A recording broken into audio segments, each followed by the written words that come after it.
right, I have 3:05-ish on Wednesday, June 28th, 2023. This is the Champaign-Urbana Mass Transit District Decennial Committee on Local Government Efficiency, meeting number 1. We're joined, I'm gonna have a roll call, please. Barnes, Chaplin, Yes. Delgado, Fasella, Present. Friedman, Gannett, Here. Hannon, Nudo, Here. Tannen, Harrell. You didn't call me? Dial. Here, thanks. We have a quorum. Our first order of business is approval of our agenda for today's meeting. We'll ask for a motion second. I move we approve the agenda as distributed. I second Margaret's motion. It's been moved and seconded to approve our agenda for today's meeting. All in favor, please say aye. Aye. Opposed? That motion carries. Any audience participation for the Decennial Committee? Seeing none. Any electronic communications or anything, clerk? None received. Thank you. Our next item is the introduction of the duties of the committee, and we will give this over to Alex Parker, please. Okay, thank you very much. So, there we are. So the Decennial Committees on Local Government Efficiency Act, that's why we are here. Essentially, in short, this is for government entities such as the MTD to take a look at its policies, procedures, rules, etc., to try to examine whether there can be increased accountability and increased efficiency. So, under the Act, this committee was put together.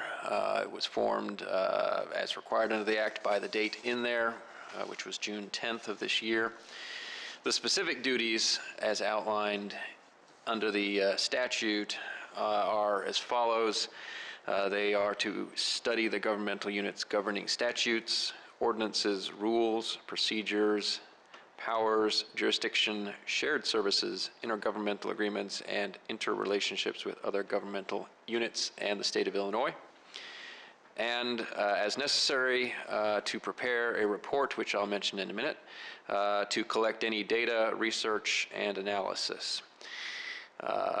Within 18 months of the formation of the committee must summarize its work and findings within a written report and include any recommendations with respect to increased accountability and efficiency, and shall provide the report to the administrative office of each county board in which the MTD is located. Part of the Act also includes the ability, and something that we'll talk about here,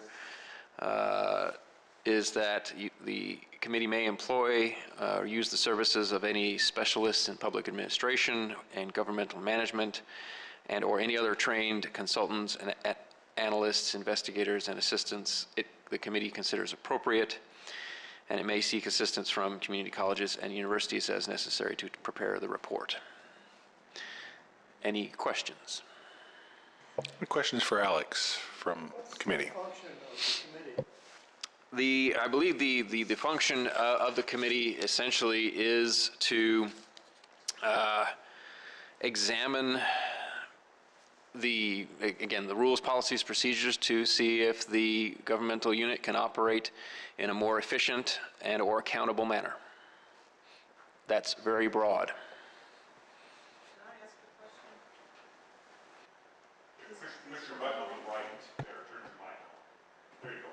Okay.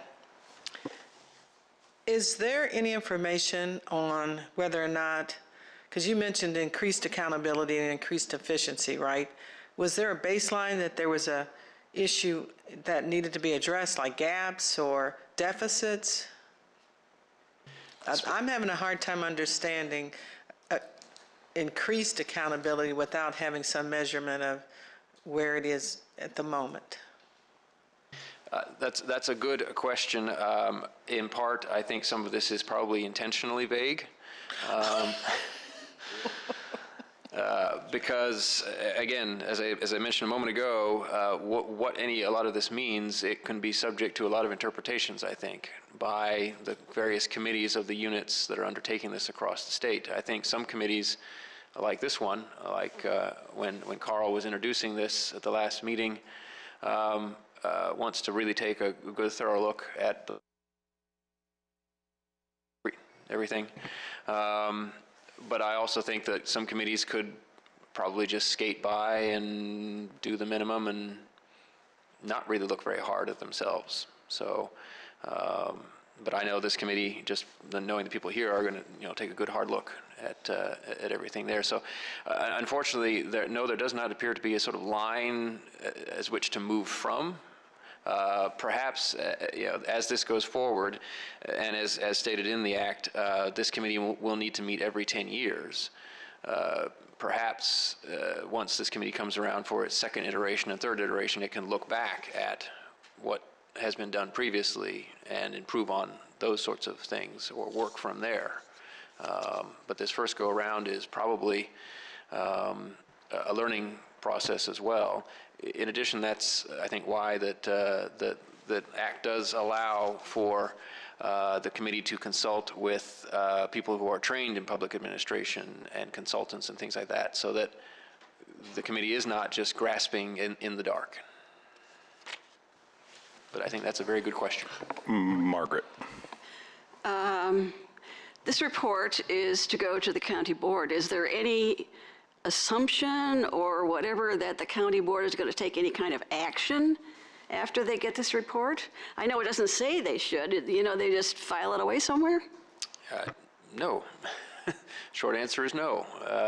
I think the hope is that if there are findings and ways to make things more efficient and accountable, that the units of government would do that in the interest of saving taxpayer dollars and those sorts of things. But I don't see that there's any kind of requirement that action must be taken. Al. Yeah, Donna makes a great point. Maybe as a part of this, we do try to establish if there are any baseline issues that need to be addressed rather than just go through some innocuous format. I mean, it would be interesting to find out if there are things coming from admin or from the director or from the board or from outside sources that would indicate that there's something specifically we should look at. So, I mean, maybe as a start of the committee, we take a look at what the needs are. Bruce, do you have something you want to say?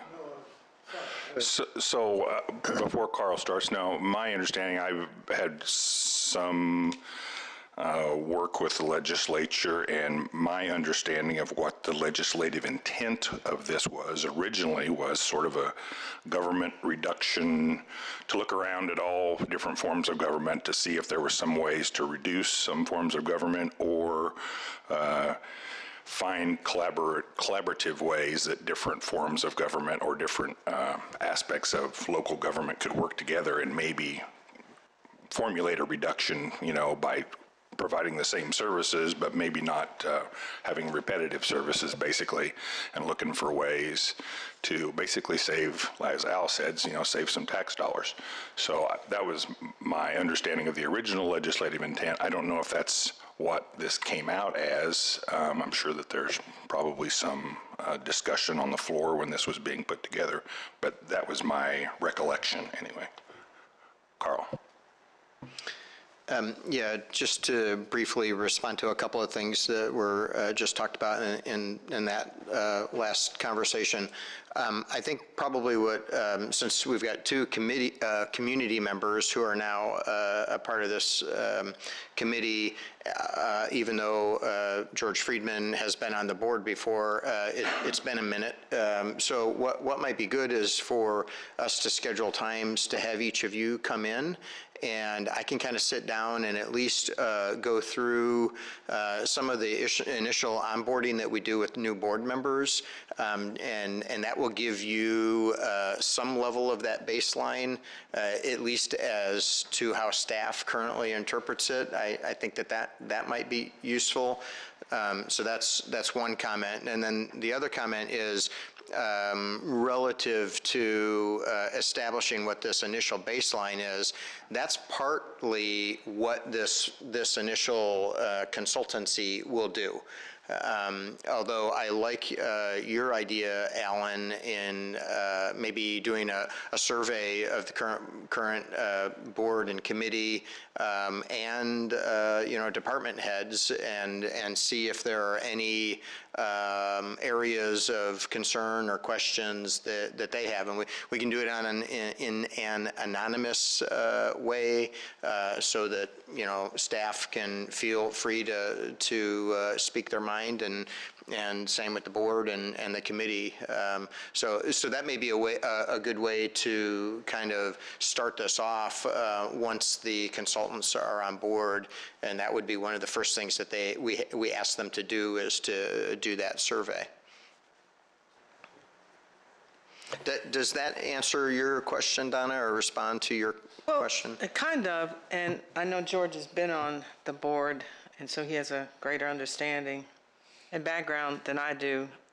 I know nothing, virtually nothing about it, but it just seemed like to me that if you're going to review and make I don't know if it's make recommendations or look at, in this case, accountability and efficiency, I would have to, and I'm happy to serve. I want to learn more about it, but I would need to know, again, kind of like you said, I'm sorry, I don't know your name, but will the recommendations just fall into a big pot and they just don't do anything? Or is this something that will be reviewed later by whoever enacted this legislation to review these entities, or is this just a formality? And that might be yet to be seen, what happens based on, when we look at it, the policies and procedures.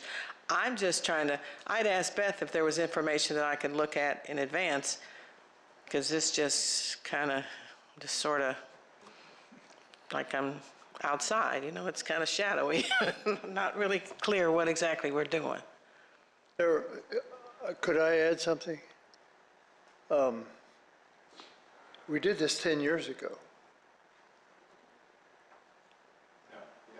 So every 10 year. Well, it will be every 10 years, but this is the first time. Oh. This just became law last year, and so this is the kickoff, so to speak, of this. But you're right. Excuse me. From this point forward, it will be every 10 years we do this. And the second part of the question was, is the university and MTD interaction got any scope in this thing? Part of the scope that the Act talks about is to examine the intergovernmental relationships that the taxing body, in this case MTD, has with other entities. So under that vague definition, I think the agreement with the university certainly would be a part of that. Well, despite my experience on the board, it's been a long time since I sat on the board, and I would welcome Bill's suggestion to come in for a briefing to bring me up to speed on current situations. Yeah, so I think that's easy. We can do that and get those scheduled. I guess now to respond to your most recent comment or question, Donna, I don't know what the intent of this act was, and certainly lots of taxing bodies are just doing the minimum to comply with it. Our intention is to not waste your time, but to find value in this, and that's why we wanted to hire a consultant that will do the majority of the work, but make it real work for them to do so that we have a useful product at the end of it. We'll give a report to the county board as required by the state law, but I think the more pertinent use of that product is for the MTD board to have something to say, okay, here are the list of recommendations, here are the list of I'm hopeful that this is not the case, but here are some requirements that we're missing, that we're not doing properly. You know, we just need to fix those, but if there are recommendations, then the MTD board will take those recommendations and talk to staff about, you know, just because the consultants recommend it doesn't mean we have to do it, but should we do it? Is there value in doing recommendation A or recommendation B, or, you know, that kind of thing. So our intention is to make this worthwhile. Since we have to do it, we might as well find value in it. All right, with that, Alex, if you want to move into, unless there's other questions. Seeing none, we'll move into your scope of services for the consultant then, please. Sure. This is preliminary. This is a draft only here. So, but I've got one for everyone. I'm just going to quickly distribute it. Page 2 is where I've got listed the scope of services here. So.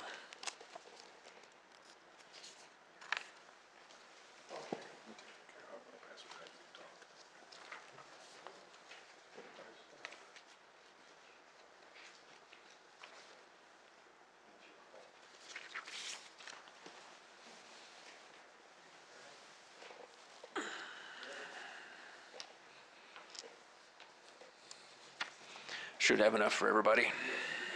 Okay. All right. So again, this document.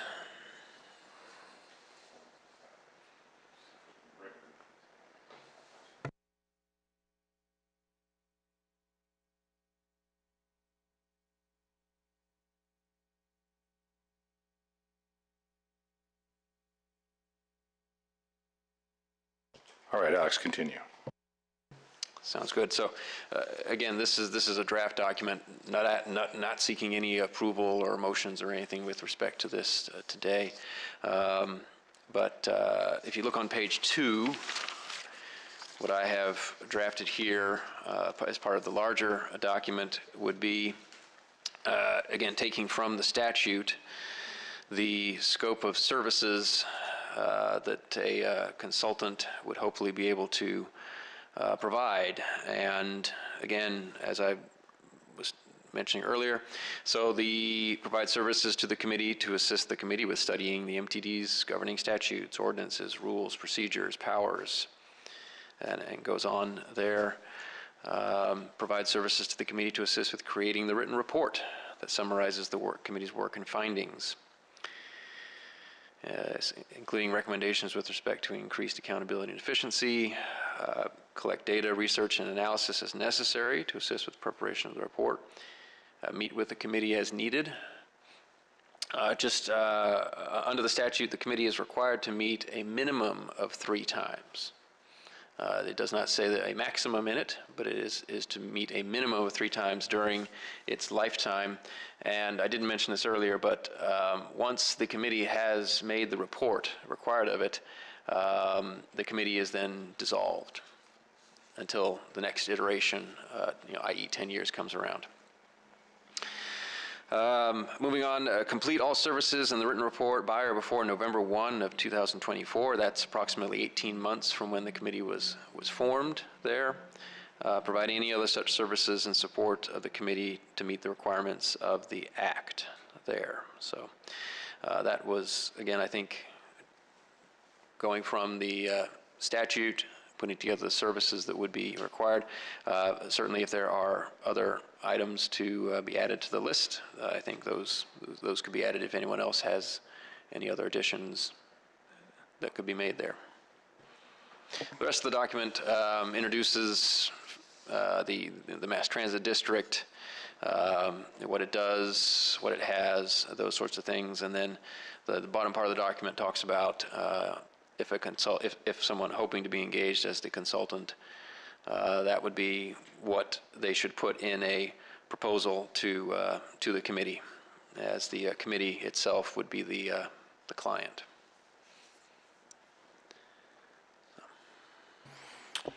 Any questions on that aspect of Alex's report? Seeing none, and you're working on an RFP already, yes? Yeah, I mean, this is the meat of it here. This is in effect the RFP. So if there aren't any questions about that, I can kind of lay out what I think the next steps are. Please do. Okay. Actually, George has got a question. George, you have something you wanted to say? Yeah, I was wondering where in here it mentions collecting the intergovernmental agreements and looking them over.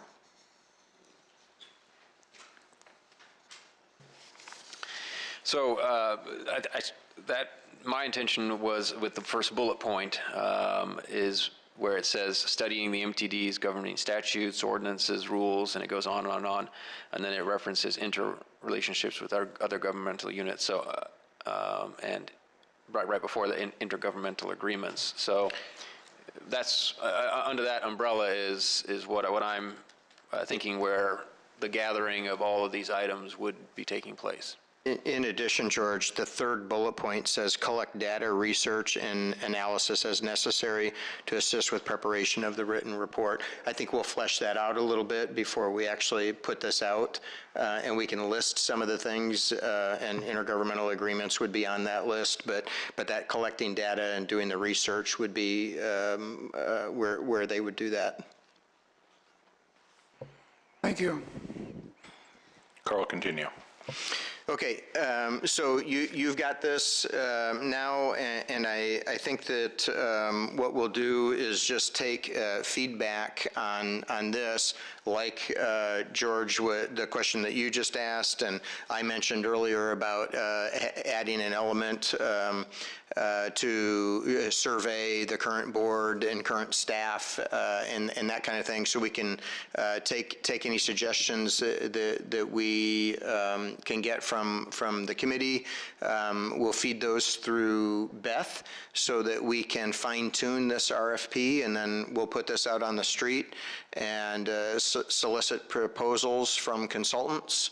And then we'll have another meeting to review the proposals and award a contract with a consultant. Then we let the consultant do their work, and I think that will probably take several months, many months, to gather all the information and analyze it and look at the state statutes, et cetera. So, that will take a period of time. On the tail end of that, then we'll reconvene the committee to receive that draft product from the consultant before we take it to the board for submittal.